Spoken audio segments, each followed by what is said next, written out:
thing I can say on this thing. It'll sum it all up right here. Obviously, we're going to have to answer questions. One is Drury played an outstanding game. They never accepted, that they were down. We jumped on them. We had a great start, and they always, made a run, and they played like champions today. And this is the truest statement I can say in this situation right here is we didn't lose the national championship. Drury won it. So, again, I have to give all the credit to Drury on that. Having said that, I'm not going to allow our guys to walk away from this thing. The wounds are fresh right now. We're hurting, but that's a part of life right there. It's not the last thing that's not going to go our way. Again, the message is Drury got the job done, and they kept fighting, and they made some plays at the end there. Simple as that. It was a heck of a national championship, and that's what it should be. Coach, talk about that last play. Is that what you wanted? Is that what you kind of drew up? They did a pretty good job defensively. The bottom line is we had the ball in the hands of one of our best players. We tried to get them on the run on the screen. They did a pretty good job of defending it.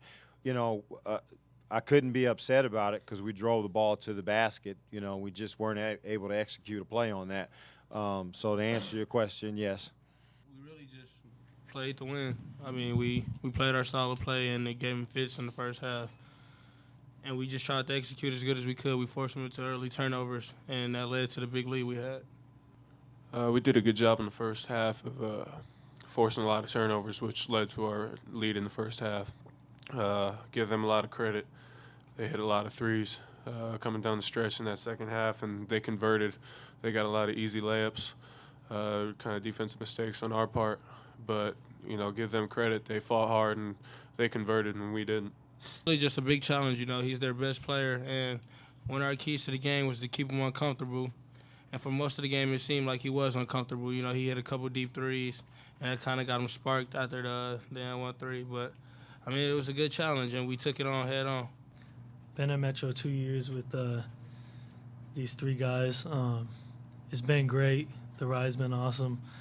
We had a team that contended both years, and it's tough, but I couldn't ask anyone.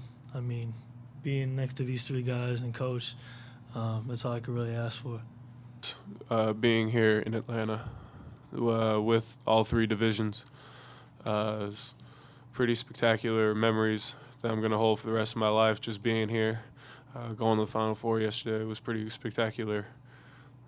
With an opportunity to win a national championship, I would love it if, the NCAA kept it here because, this is a once-in-a-lifetime opportunity for anybody that has an opportunity to play for a national championship.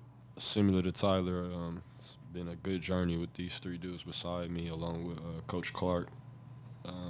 I've learned a lot about myself, and not only physically basketball, but I've learned a lot of life lessons as well, and that's what's really special about being a part of this program.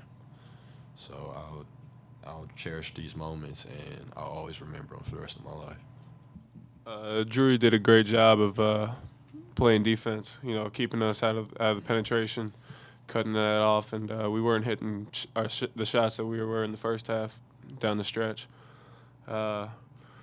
We normally get to the free throw line more, which is a big impact on the game. We felt like they kind of cut off our penetration more so than we were used to. They're invaluable. Minutes and points don't tell the whole story with these guys. See, what happens is this: when you have a special program, you have a culture that is established over time. You see, we had to step back a couple years ago and establish that culture once again. It's extremely healthy, and these guys to my left is the reason why.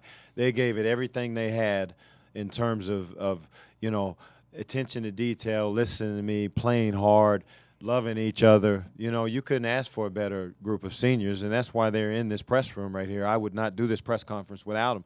That's how important they are, and they've set a great example for the next wave of guys to come. You see, and that's what you want. That's how your culture remains strong. You get high character guys, and they buy into what you're doing. They believed it to the depths of their soul, this thing right here.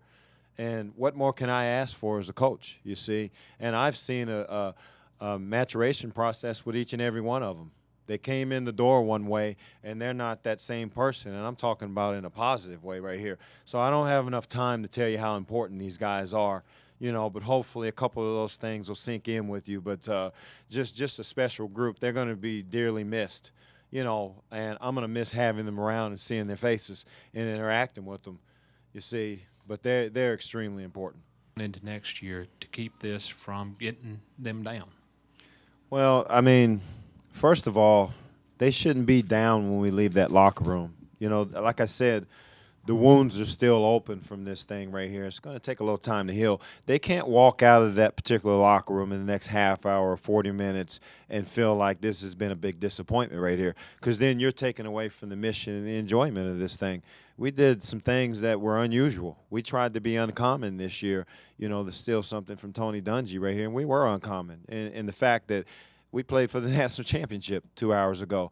So, that they can't linger, that disappointment. They've made some memories on this thing right here that they're going to look back, and again, when time will heal it, and they'll smile on this experience right here. So, my main point to them was, there ain't no disappointment in this thing besides the obvious, but, take this experience for what it is. It was big time. To get it to either Mitch or BJ, because at that particular time they were our best playmakers on the floor, with Michi being out of there, and stuff happens on that.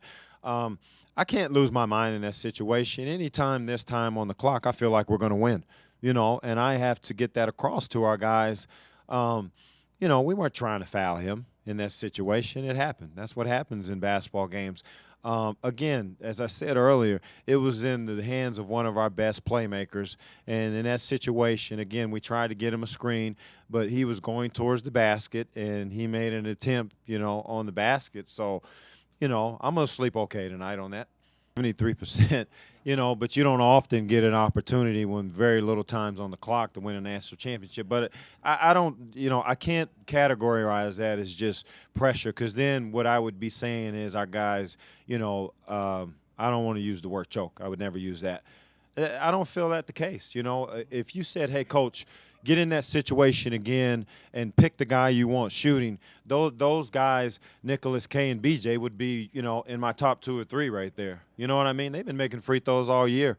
The unfortunate thing sometimes in this thing is, it doesn't bounce for you that way. But I have 99% confidence, if that's possible, in those guys to shoot those free throws again.